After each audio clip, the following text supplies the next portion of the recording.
You know, you study art history, you learn there's nothing new under the sun. Totally. And, you know, to think that, oh, digital art is a brand new thing that no one's ever done before. It's like, have you ever seen some 18th century needlepoint? No. I was like an art kid. When you were drawing these things, were they sort of like items that you kind of kept to yourself, or were you excited to show them? I'd say half and half. He said that he just needed some images to display on the screen. And if I could color in squares on graph paper. Was that what it was called at the time? Color in squares on graph paper? Maybe that's me paraphrasing what he asked. I usually think it's likely that an image could have a longer life if it's meaningful.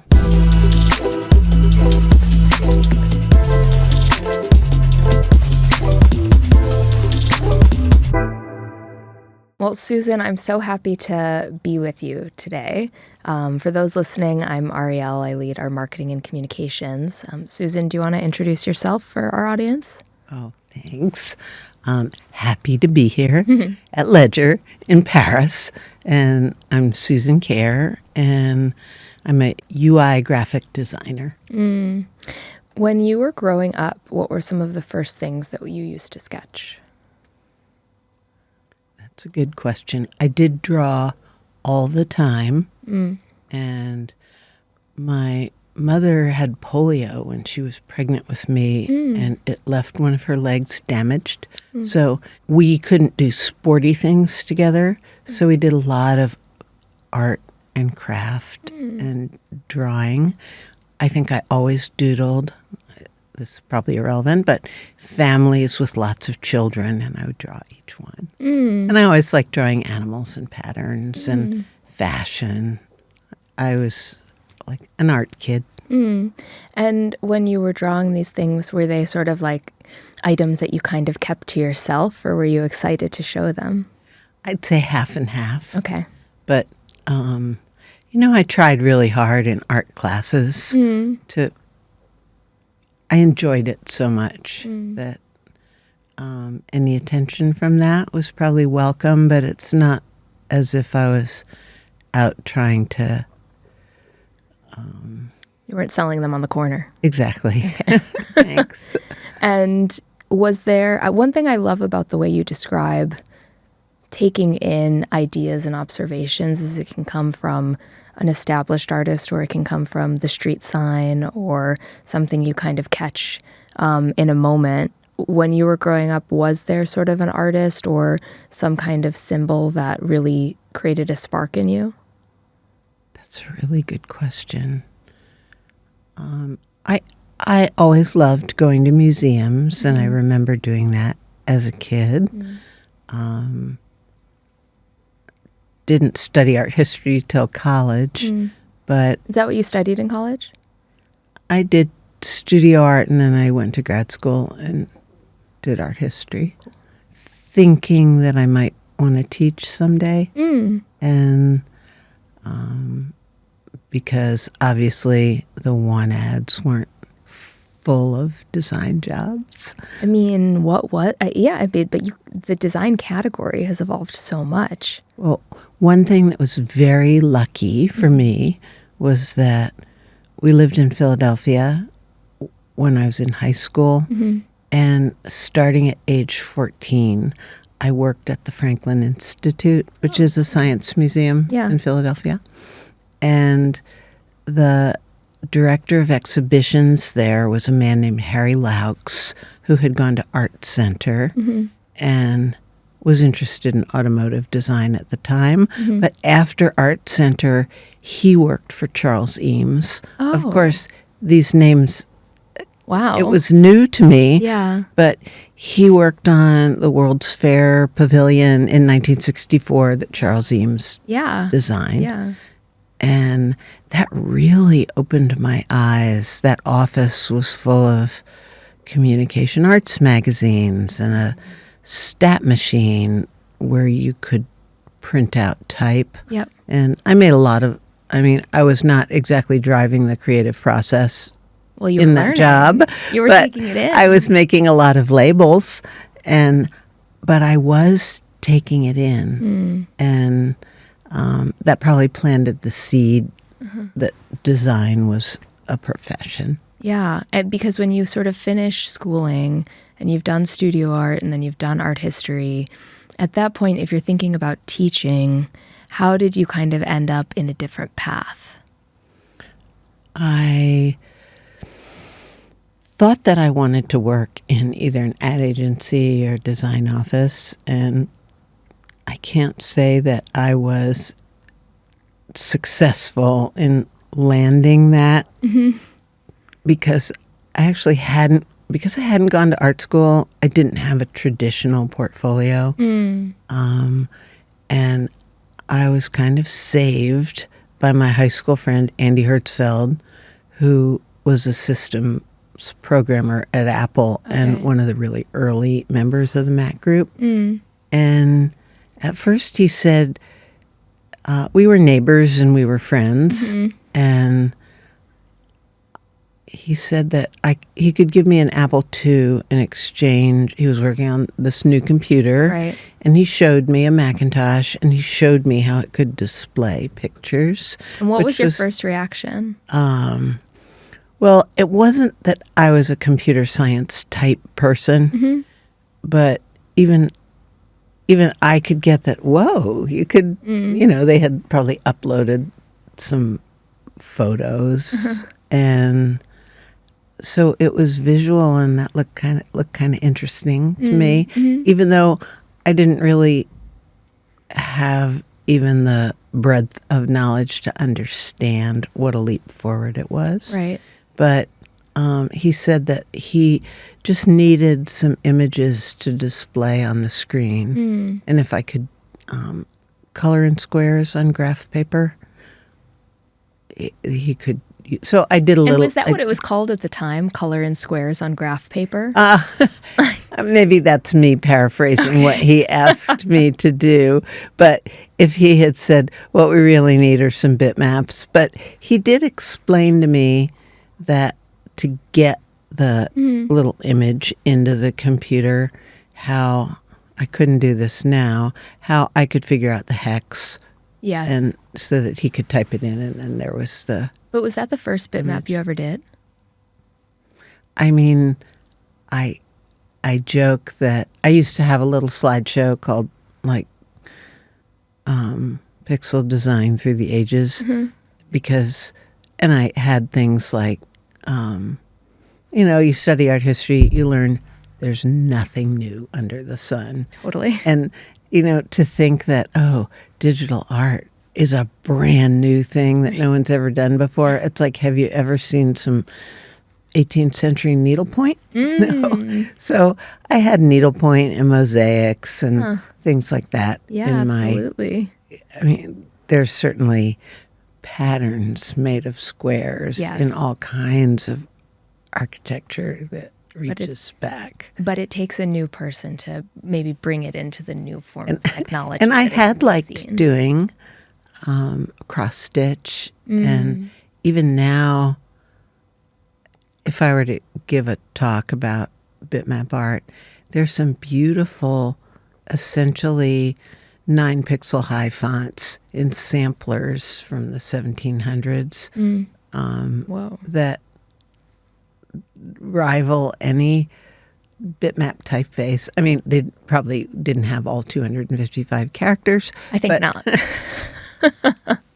But I look at that and I kind of think, if they only knew how kind of advanced some of those samplers have great bitmap stuff. But it's important because we actually do have a lot of listeners that are digital artists, and I think it's a really necessary reference point to think about, like, well, what space are you occupying?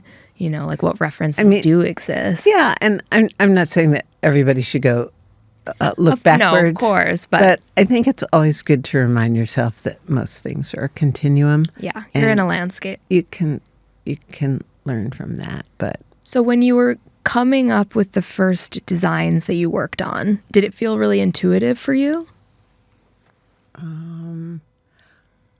I would say, I mean, sometimes I say, if you love smearing paint with your hands on a canvas, then bit editing might not be for you. Totally. But I think the very first thing I did when I got to Apple was the Chicago typeface. I was going to ask about that. And honestly, I mean, you always do a lot of editing and revisions, but it made sense to me. And I looked at some of these chonky looking letters that were funky. And I thought, well, why not just use vertical and horizontal and 45-degree angles, and pretty much worked out okay except for the lowercase x.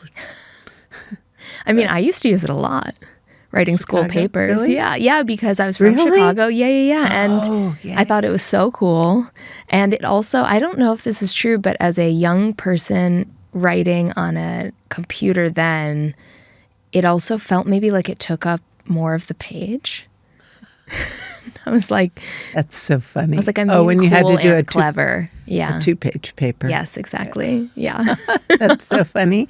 But there's a boulangerie around the corner, and I noticed as I went in this morning, it has that smoothed version of Chicago Oh, really? for its name, which just seemed, first of all, a smooth version of Chicago. Right. That seems at odds with itself. Right. But, But I do try you- to be positive, but Well, it was yeah. so weird. But with the watchful eye. But did you then kind of think like, okay, I'm at the moment when you're creating something, do you think this could be around in perpetuity, or this is something that will be used by so many people? Or, you know, when you talk about, for example, I was chatting with someone who runs community for Giphy, and they were talking about how when a word goes in, all of these things have to come up that could evoke the word without actually knowing at all who the person is. Interesting. And so you have to have like enough of a range of perspective and emotionality to think like, well, what are they trying to get out of this? And so I do wonder in your creation process, I guess at the beginning and maybe how it's evolved, like how much are you thinking about that outcome versus the informing at the start?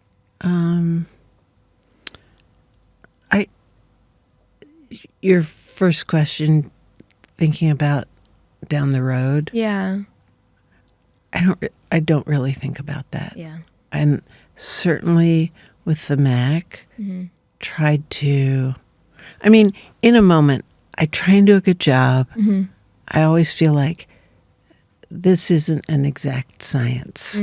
So there's really, it's not as if there's one solution you're looking for. So I usually do a range of things. I mean, I'm thinking about icon design or maybe logo design. Right. And there's a problem to solve. And I usually think it's likely that an image could have a longer life if it's meaningful. And if it's meaningful and memorable. And I mean, I think Paul Rand was kind of the king of this in using type, but I had never realized that the Westinghouse logo, that W with Yeah. the circles, Oh. was inspired by, this is in one of his books, a straw hat that kind of had an image of a face. So it I actually, love. if you think about it looking like a face, then you can kind of see it Yeah. with two eyes and a nose and something. And I think that is so interesting. It's not that you look at it and it's like, oh, it's a trick. Right. But I think that made an impression on me that I try.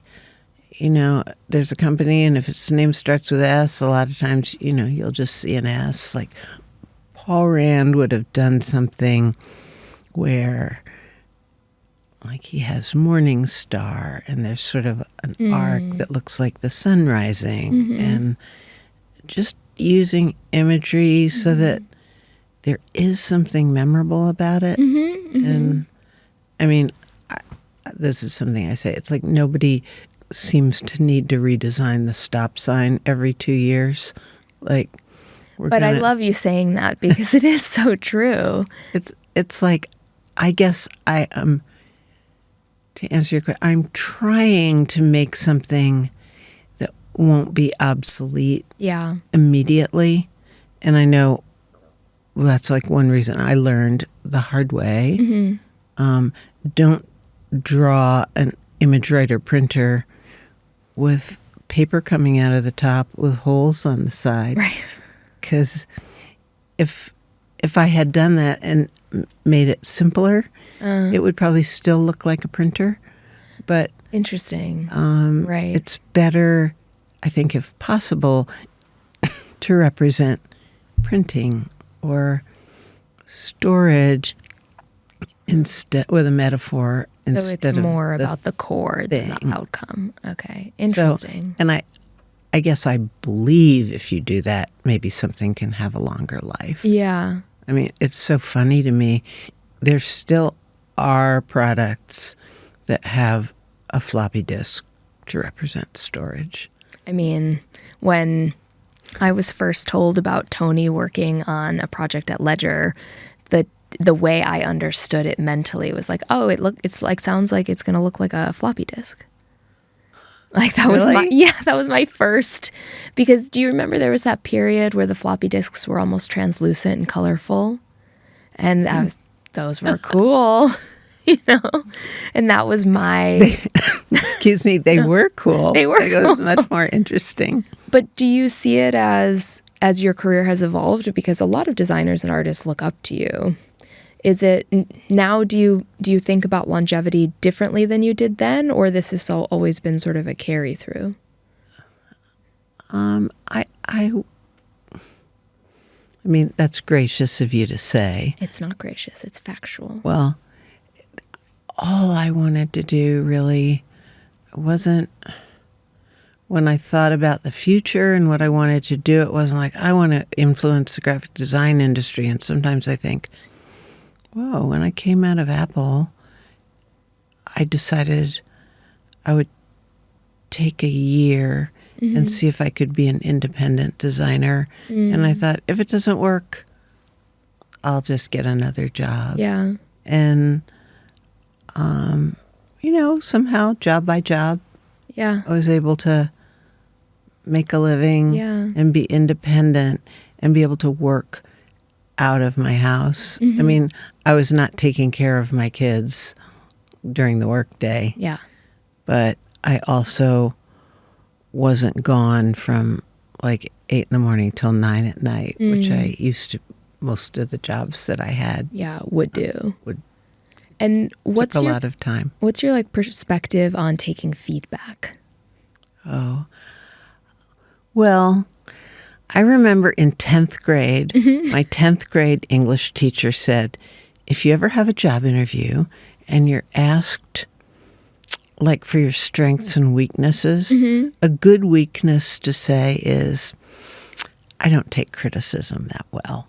Because she said, because nobody does. No one wants, Okay. And it's like, I am so motivated by a head pat or oh, I like that. I will stay up night and day to work for that person. Totally. But I do actually, I think the nicest part about having a job or working with teams as opposed to independently is feedback's great. And I usually think you end up with something better when there are more ideas. Although when I did do contract work, I had a business partner and we always wanted one point of contact because it's confusing when different, the CEO says, can that be purple? Totally. And you don't quite know who to listen to. I mean, there's a really good Instagram account or something that's like design humor, and it's just sort of memes about designers getting feedback from all the teams that don't know how to actually do it, right? And then it takes so much work and effort. Did you?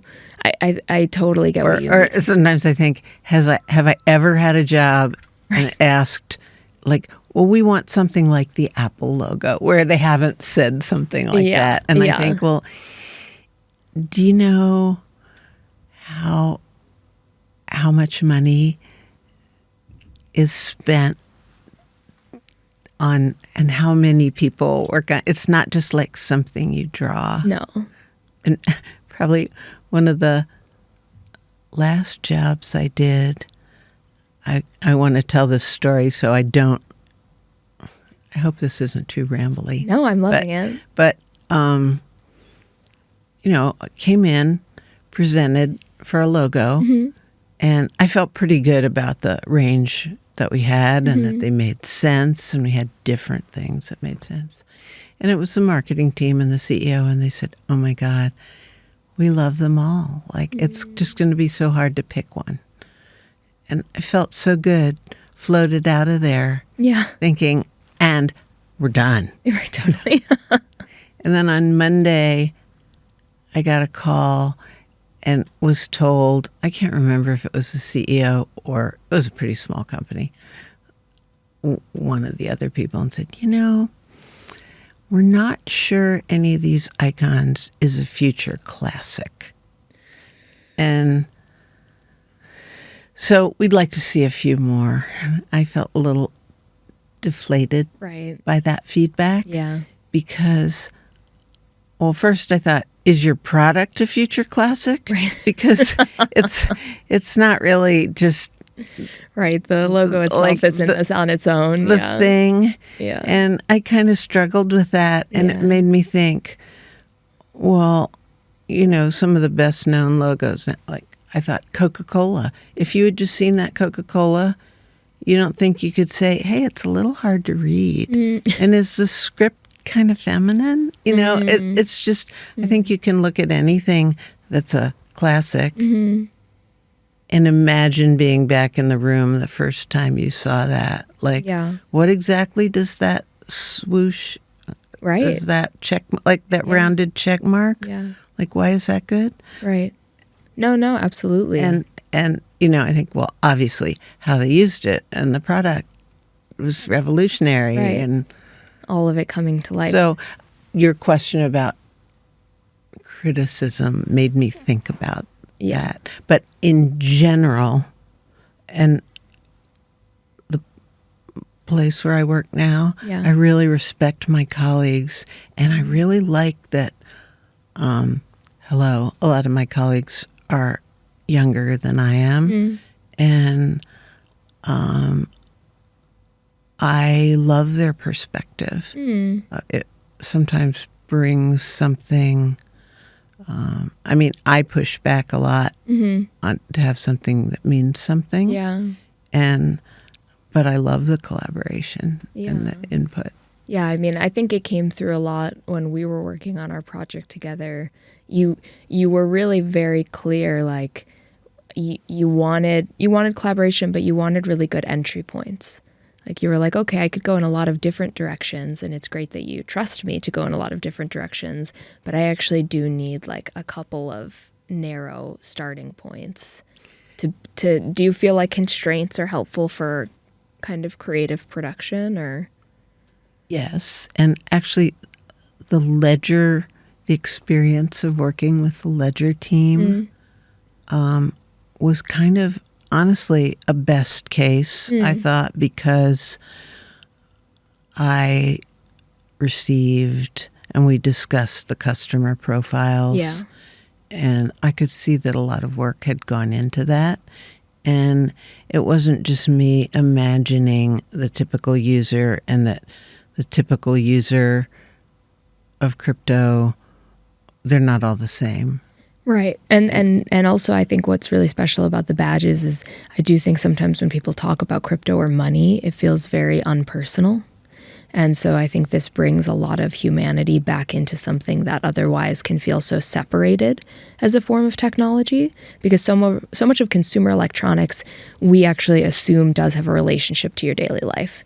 But money is such a stigmatized topic, and crypto, depending, I think, on the market, can either feel really welcome or sort of arm's length.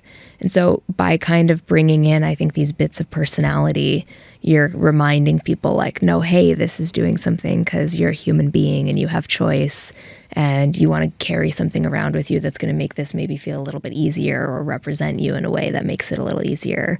And that's been something that's been interesting for us in having that correlation between digital art, but then also getting to work with someone like you.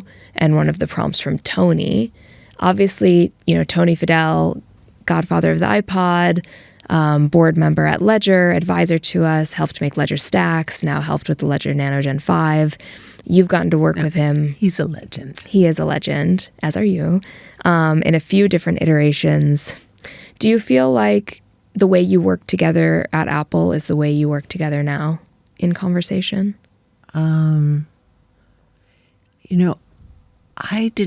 My experience with Tony on a daily basis was started at General Magic. Oh, that's right. And then I did do work at Nest. Yes. And had contact with Tony. Yeah. But what did you do at Nest? Icons. You did icons. Cool. Okay.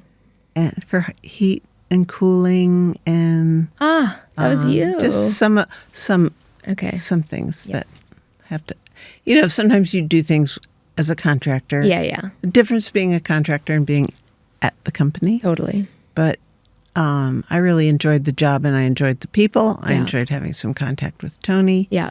And, but even just to go back to Ledger, Yeah. Jules, the creative director, Yeah. had really thought about it and had I just thought this was great, some visuals, which is a way I might start out with something, just making a document that had various imagery. You could kind of see putting things together. And he at first said, like, maybe interests and hobbies. Because I was like, Right. we weren't trying to do 9 images that could be anything in the world. Yeah. That was Yeah. to narrow it down just a little bit. Yeah. And some things, just the shape of the badge and how small it was. And at first we did some experiments about what size the pixel should be. Because the tech was so great about how crisp they were. Yes. But, like, let's just say a skateboard. You're going to either... I really liked that one you did. There's Well, one that didn't come into life. That's a skateboard that I feel like we should think about for the future. Well, it's like, I think that actually is a terrific... Like, he had some pictures of skateboards. Yeah. And it's just... There's some things that when you make them very small... Seeing at a glance, you can't really tell what it is. Yeah. And so, you can get the most length diagonal and you kind of want to see the art on the bottom, but do you really want to see it like wheels up? Side? Anyway, there were just a few things, but many things that we put in our set. Yes. And I thought that was such a helpful thing that he did, and that it helped me see what he imagined up front. Yeah. And you helped. We even had, I sometimes just a list. I know. Before you draw anything. Yeah. Because you could make the list and you might deprioritize a few things before I spent a minute drawing it. Which, so 100%. I felt in our process, as we narrowed it down, it's only 9 things, but you're still trying to have a little bit of a range so that... But it's fun when the 9 things come. The 9 things still feel to me, like you were saying, nothing's technically new, but they feel new to me. I hope they feel fresh. They feel fresh, and people are really responding to them in a way that, like, they're like, I want to pick that one, and I love that. Because it's like 12 people a lot of times wear something for their astrology sign. Yes. And obviously there's only a dozen, but Yeah. people like knowing Yeah, That's they your like sign. being associated with something. And that's only 12 Yeah. for the entire population world. of the earth. Yeah, So, right, exactly. Yeah, so why do you even need more than 9? yeah. I want to ask the question that I sort of asked earlier but didn't fully come out. So you've worked with Tony, and you also had an opportunity to work with Steve Jobs. Were there any sort of like similarities that you saw in terms of like drive and excellence that were meaningful to you, or that you kind of carry with you in the way that you approach your own creative practice? Really good question. And I learned a lot from both of them. But sometimes I think, and it is, I worked pretty closely with Steve. Not that I reported to him, but he used to come around to the Mac group at the end of his workday to see what was new. And obviously, like what I did, the kind of visual things are easy for anybody to look at and comment on. And I was eager for his feedback. Yeah. But I'd say both Tony and Steve have a good sense or expertise, or are able to make meaningful comments about a broad range of areas. Like when I think about Steve, the thing that upsets me is I think somehow people get these stories that Steve was crazy and yelled and was mean. Yeah. And that's why he was successful. And I think that's so far from reality. I think why he was, there are many reasons for success, but he did have a broad vision and imagination. And I think Tony really possesses that. I used to think, well, Tony will be the next president of Apple not because he's exactly like Steve, but because, at least for me, I remember him advising me about what car to buy. Like he knew a lot about cars. Really? And he knew how to use the animation programs at the time. And here he's a hardware guy. Yeah. But he actually was helpful to me and liked to talk about design. So I always think that's great when people, I think Steve knew about, there was a Mac factory that got built, and he had things to say about the factory. Yeah. And he might see a rudimentary version of something in the software and have a meaningful comment about it, not just, I have to say something because I have to say something. He learned enough to have authority to participate in the conversation. Yeah. So, and I think Tony is a bit of a polymath. Yes. In that way. He definitely is circuit board to billboard kind of guy. Yeah. You've obviously worked with him for years now. It's funny because and I know he's on the board, not sitting at a desk here every day. No, but he's like ever present, as if he's on a desk here in my mind. And I think in 21, do you hear feedback from him? Yes, I was texting him all day yesterday, sending him like videos of in the room where like we're working on this thing. And I think you want to use someone like that's time well, but when we started working together in 21, I felt like he came in to make the hardware business scale in a way that he had seen at other places he had been before. And he was relentless about user experience. It wasn't what do you think or what's the history of how something has been. It's what's the simplest way for the user to get that forward. And so always thinking about that sort of painkiller first that he talks about. And when we launched Stacks and it was received really well, I think since then we've always just continually said, well, there can be more. And so now we're doing that on the Ledger Wallet side of the business. And it's been a real pleasure to see Like I hear him in my head all the time. And I listened to his book Build right before Ledger Open when we announced Stacks. And I was like, why am I doing this to myself? Like I talk to him every day and I'm listening to this book. But they were really consistent. I thought the book was good. I thought the book was great. And I was like, this is what it's like to work with him. And it makes you better. So I can only imagine.